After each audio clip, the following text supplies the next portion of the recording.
जदि मु तुमको गोटे संख्या देवी एवं कहबी कि से संख्या को वाक्य रे लिख संख्याटी मुझे लिखुची ये संख्याटी लिखिली एबे ये संख्याटी को आम वाक्य रे लिखा आम केमती पढ़ुचे केमती पढ़ा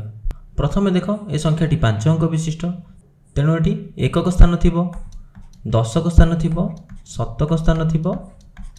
हजार स्थान थी एवं 10,000 स्थान थी। एबे एकक स्थान रे केते अछि 4 अछि दशक स्थान रे 3 अछि शतक स्थान रे अछि 1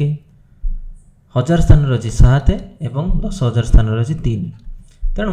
आम पढ़ा केमती देख पढ़ा लगी प्रथम 3टी स्थान को आम कौन कहबे एटा को शतक कहबे एवं तापर 2 स्थान को कहबे हजार स्थान।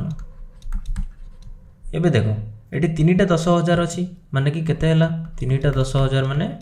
30,000 एवं 7टी हजार 7टी हजार हेले केते 7,000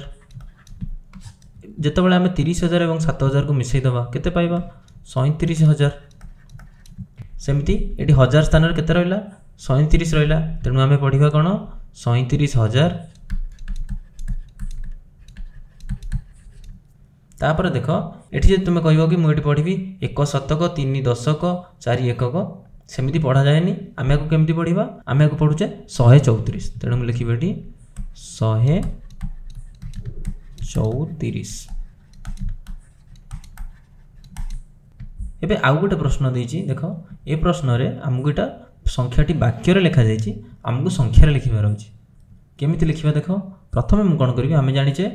प्रथम 3टी स्थान शेषरु 3टी स्थान से माने कोन शतक स्थान तापर 2 स्थान को कोन कहउची हजार स्थान। एबे हजार रे केते अछि आमे केते पढुचे एठी 50,000 तेणु एठी मु लिखबी 50 तापर 330 330 आमे केमति लिखु 330 300 माने शतक स्थान रे 3 तापर 30 को आमे लिखु 3 0 तेणु संख्याटी हबो केते 50,330 एवं आमे ताको संख्या रे एमति लिखिबा।